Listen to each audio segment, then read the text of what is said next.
नमस्कार, मैं हूं विनोद कुमार शुक्ला। अड्डा पर आपका स्वागत है। हालांकि दिल्ली के चुनाव अभी घोषित नहीं हुए हैं, लेकिन इस बात की संभावना है कि फरवरी तक चुनाव हो जाएंगे और इस बात की भी संभावना है कि किसी भी समय हो सकता है, अगले हफ्ते, इस हफ्ते या जल्दी ही चुनाव घोषित किए जा सकते हैं।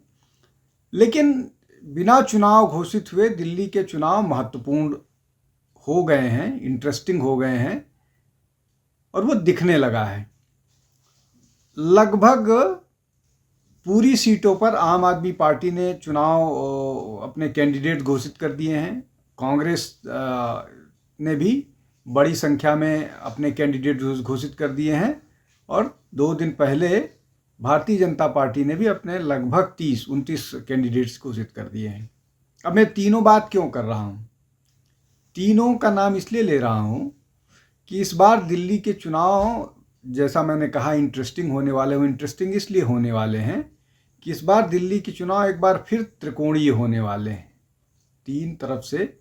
हालांकि 2008 का चुनाव भी त्रिकोणीय था, लेकिन जो वोट का बंटवारा था, वो वोट का बंटवारा भारतीय जनता पार्टी के हिस्से वाला बंटवारा हो गया। इसलिए शीला दीक्षित तीसरी बार 8 में चुनाव जीत गई। हालांकि सीटें घट के कम आ गई थी, वोट परसेंट घट के कम आ गया था, 42 सीट पर आ गई थी और 40% वोट पर आ गई थी। खैर, अब ये जो बातें हम कर रहे हैं कि चुनाव इंटरेस्टिंग हो रहे हैं, लगातार जो दिल्ली के मुख्यमंत्री हैं उनको ये बात समझ में आ रही है। उनसे ज़्यादा अरविंद केजरीवाल, जो पूर्व मुख्यमंत्री हैं और आम आदमी पार्टी के संयोजक हैं, उनको समझ में आ रही है कि इस बार चीज़ें उनके लिए उतनी आसान नहीं हैं जितनी आसान 2015 और 2020 में थी, जब उन्होंने 67 सीटें 67 सीटें 2015 में जीती थी और 62 सीटें 2020 में जीती थी। वैसा क्यों नहीं होने वाला है? वैसा इसलिए नहीं होने वाला है, एक तो ये कि इन दोनों चुनाव में कांग्रेस पूरी तरह से गायब थी। उसके अलावा आम आदमी पार्टी क्लीन स्लेट थी, कुछ भी उस पर दाग नहीं था, बेदाग थी। नई नई उम्मीद अरविंद केजरीवाल थे कि एक बदलाव दिल्ली में आएगा और स्पष्ट सी बात लोगों को समझ में आ रही थी। इसीलिए जब हर्षवर्धन के नेतृत्व में चुनाव लड़ा तो उनको 28 सीटें आई और कांग्रेस जो है वो 8 पर आ गई और बाकी बीजेपी के हिस्से में आई और ये एक हंग हुआ। और उसके बाद फिर साल भर लगभग प्रेसिडेंट रूल रहा, फिर चुनाव हुए और उसमें आम आदमी पार्टी ने क्लीन स्वीप किया और जिस तरह का 65-66-60% से ऊपर उनको वोट मिले, वो अपने आप में वैसा दिल्ली के इतिहास में कभी नहीं हुआ है। अब दिल्ली के चुनाव में हो क्या रहा है? दिल्ली के चुनाव में हो ये रहा है कि जो योजनाएं हैं, चाहे वो पुजारी ग्रंथि योजना है, चाहे वो 2100 रुपये महिला सम्मान के नाम पर दिए जाने की बात है, या और इस तरह के प्रॉमिसेस हैं और वो अभी लगातार आएंगे। लेकिन मुश्किल भी है। मुश्किल ये है कि जमुना सफाई के प्रॉमिसेस को लेकर के, इंफ्रास्ट्रक्चर को लेकर के, पानी के पेयजल को लेकर के,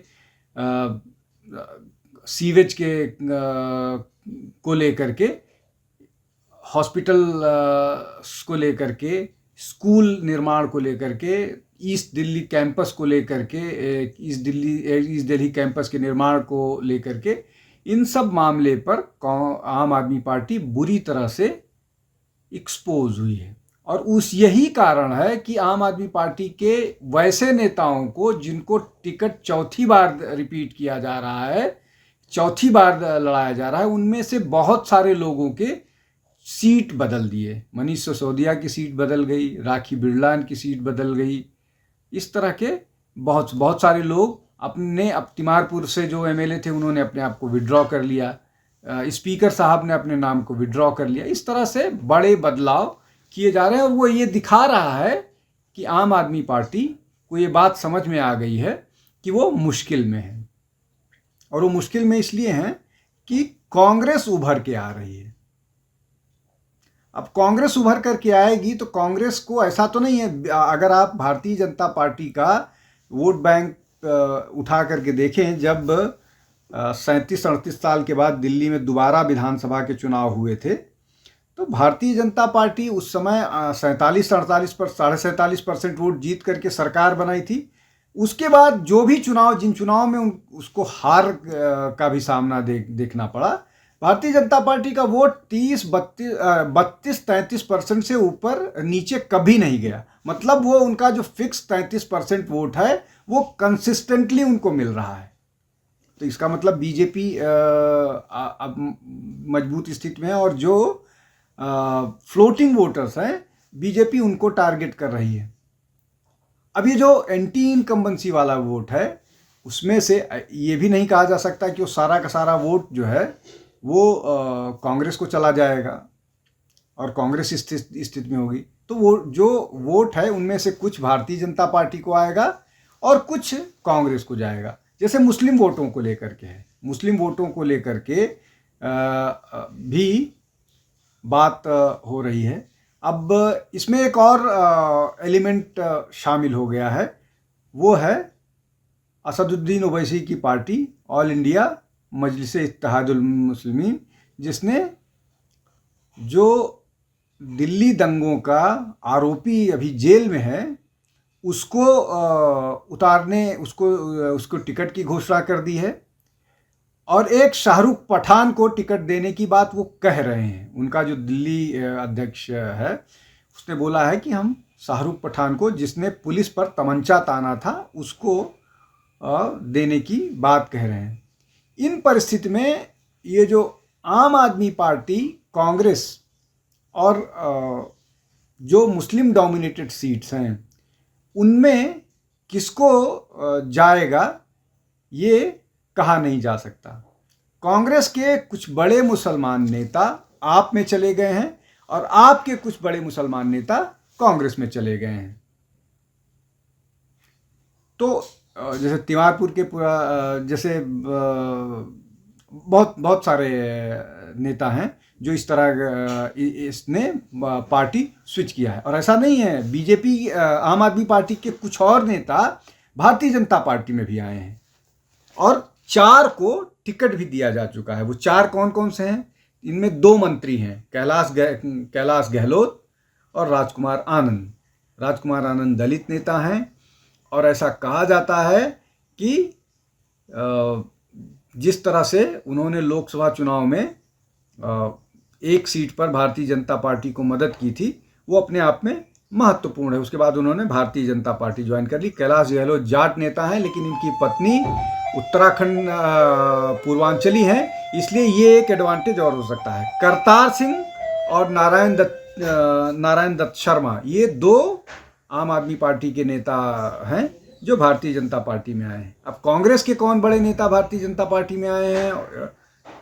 उनमें भी 2 मंत्री हैं। शीला दीक्षित के सरकार में 2 मंत्री रह चुके हैं। अरविंदर सिंह लवली जो गांधीनगर से चुनाव लड़ रहे हैं, जिनको टिकट दिया गया है। राजकुमार चौहान जिनको भाजपा ने मंगोलपुरी सीट से उतारा है। मंगोलपुरी सीट वही है जहां से लगातार राखी बिरलान चुनाव जीतती रही हैं। ये रिजर्व कॉन्स्टिट्यूएंसी है, यहाँ से राजकुमार शर्मा को चुनाव में उतारा गया है। आशीष सिसोदिया और जगदीश यादव 2 अलग जो 2 और नेता हैं आम आदमी कांग्रेस के, जिनको भारतीय जनता पार्टी ने उतारा है। अब 2 और महत्वपूर्ण सीट्स हैं और नाम हैं जिनको समझ लेना चाहिए कि ये चुनाव कितना महत्वपूर्ण होने वाला है और इसमें आम आदमी पार्टी के नुकसान होने की ज़्यादा संभावना है। वो है नई दिल्ली सीट। नई दिल्ली सीट से अरविंद केजरीवाल चुनाव लड़ते हैं। उन्होंने शीला दीक्षित को जब से चुनाव हराया उसके बाद से वो बड़े नेता हो गए। वहाँ से कांग्रेस ने शीला दीक्षित के पुत्र संदीप दीक्षित को चुनाव मैदान से उतारा है और भारतीय जनता पार्टी ने अपने पूर्व MP प्रवेश साहब सिंह वर्मा को एक और पुराने मुख्यमंत्री के पुत्र को चुनाव में उतारा है। मतलब ये है कि 2 मुख्यमंत्री पुत्र और एक पूर्व मुख्यमंत्री नई दिल्ली से चुनाव मैदान में है। दूसरी तरफ अभी की जो मुख्यमंत्री हैं आम आदमी पार्टी की, उनको कालका जी से चुनौती दे रहे हैं रमेश बिधूड़ी, पूर्व एमपी हैं, और वहाँ से एक महिला फायरब्रांड नेता कांग्रेस की, वो चुनाव मैदान में हैं।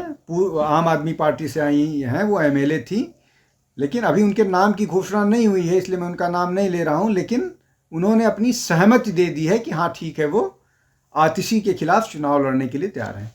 तो ये 2 सीटें महत्वपूर्ण होने वाली है, और दोनों पर पूर्व मुख्यमंत्री और वर्तमान मुख्यमंत्री को मुश्किल इसलिए हो सकती है कि संदीप दीक्षित को लोग संजीदा दावेदार मानते हैं, उनकी इमेज साफ सुथरी है, और वैसा ही हाल प्रवेश वर्मा का है। तो अगर इन परिस्थितियों में त्रिकोणीय मुकाबला होता है, और नई दिल्ली की कॉन्स्टिट्यूएंसी ज़्यादातर ब्यूरोक्रेट्स और पढ़े लिखे गवर्नमेंट एम्प्लॉयज़ की कॉन्स्टिट्यूएंसी है, उन परिस्थिति में निश्चित तौर पर ये मामला केजरीवाल के खिलाफ जा सकता है। अब क्या संदीप दीक्षित इतना वोट गेन कर पाएंगे कि चुनाव जीत पाएंगे, या इतना वोट गेन करेंगे कि वो अरविंद केजरीवाल को हरा देंगे? ये दोनों महत्वपूर्ण बातें हैं। वैसा ही हाल आतिशी के वाली सीट पर है। तो ये महत्वपूर्ण बात है। अब अगर पूरे चुनावी इतिहास की बात करें तो 2008 और 93 और 2008 के चुनाव ऐसे हैं जब त्रिकोणीय मुकाबला हुआ था, और उस त्रिकोणीय मुकाबले में एक बार बीजेपी फायदे में रही थी, दूसरी बार कांग्रेस फायदे में रही थी।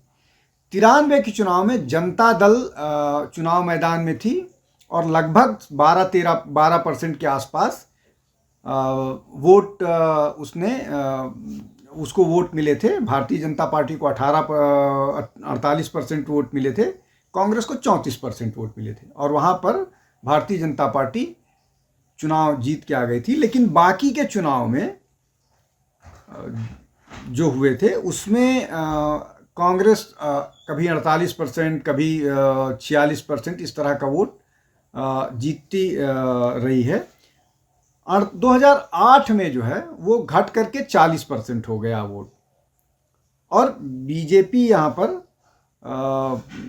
जो है वो बावजूद इसके कि वो 24 सीट जीती, लेकिन चुनाव सरकार नहीं बना पाई, और त्रिकोणीय मुकाबले में जो मेजर वोट कांग्रेस से छीना जाना था वो बहुजन समाज पार्टी ले गई। बहुजन समाज पार्टी को यहाँ इन चुनाव में 2008 के चुनाव में 14% वोट मिले, और कहा जाता है कि त्रिकोणीय मुकाबले में फ़ायदा बीजेपी को होता है, लेकिन बावजूद यहाँ त्रिकोणीय मुकाबले में जो वोट थे वो बहुजन समाज पार्टी को गए। विशेष रूप से बहुजन समाज पार्टी के पास दलित वोट्स गए।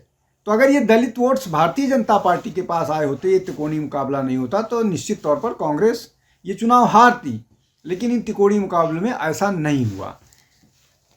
तो ये अगर पूरा का पूरा अभी चुनावी माहौल देखें तो जो आम आदमी पार्टी की गतिविधियां हैं वो उसे फंसा हुआ दिखा रही है, और वो एक के बाद एक लगातार घोषणाएं कर रही है। कांग्रेस के पास खोने और पाने के लिए कुछ नहीं है। उनकी विधानसभा में 0 सीट है। उनको अगर कुछ भी मिलता है तो वो फायदे में रहेंगे। सरकार वो निश्चित तौर पर नहीं बना रहे हैं, ये लगभग तय है। लेकिन क्या उनके कैंडिडेट्स कुछ जीत पाएंगे, ये निश्चित तौर पर महत्वपूर्ण होगा। बीजेपी के लिए सब कुछ दांव पर है। अगर बीजेपी इस बार भी चुनाव नहीं जीत पाती है तो ये लगातार उसकी छठवीं हार होगी। तो दिल्ली में जहां वो लगातार लोकसभा की सीटें जीत रही हैं, विधानसभा में क्या हो जाता है उसका एक बड़ा कारण ये है कि उनके पास दिल्ली में कोई इस तरह का नेतृत्व नहीं है, और विशेष रूप से पूर्वांचली वोटर्स को कल्टीवेट करने के लिए उनके पास कोई चारा नहीं है, फ्रीबीज का उनके पास कोई उत्तर नहीं है, लेकिन और बदलाव हुए हैं। हिंदुत्व को लेकर दिल्ली का वोटर चौकन्ना हुआ है। आज के लिए बस इतना ही। आप हमारे साथ जुड़ते रहिए। बहुत बहुत धन्यवाद। नमस्कार।